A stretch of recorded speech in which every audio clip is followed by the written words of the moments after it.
The man watched an old black and white movie alone. The princess in the movie actually stepped out of the screen into the real world. From strangers to friends, from friends to lovers, their relationship kept getting closer and closer. But Miyuki always kept a little distance. One night, Kenji dressed up as the prince from the movie. He knelt on one knee with a rose and proposed to Miyuki. She was touched but still laughed it off. How could I fall in love with a servant? Kenji was a little disappointed. He couldn't tell if this was just acting or how he really felt. After that, Miyuki kept cooperating with Kenji on the script. There was a scene where the leads kiss on a bridge. Kenji shyly brought it up.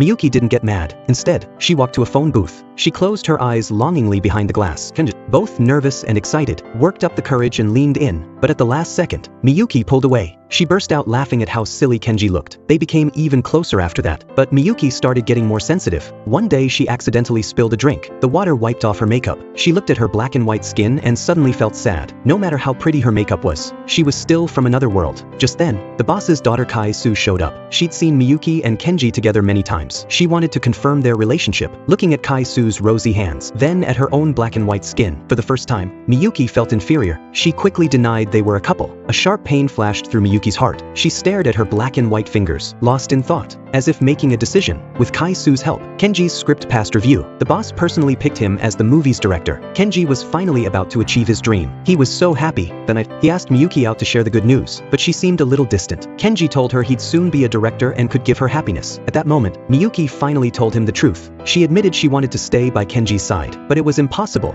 If a human ever touched her with warmth, she'd instantly disappear. The reason she risked coming to the real world was just to see Kenji one time. Back when black and white movies were popular, the theaters were packed. So many people came to see Miyuki, but as time passed, TVs replaced the old movies. Her posters were torn down. That was the fate of old films. Until one day, Kenji, who truly loved movies, played the reel again. He watched Miyuki's film alone, totally captivated. That gave her hope. She realized someone still cared about her. That's why she risked everything to meet Kenji face to face, just to say thank you. Miyuki took off her makeup, showing her black and white skin. She told Kenji they could never really be together. The next day, Kai-Su came and confessed her feelings to Kenji, but he turned her down without a second thought. Miyuki accidentally found the gift Kenji wanted to give her that night. It was a reddish-brown engagement ring. That's when she realized Kenji had actually planned to propose to her that night.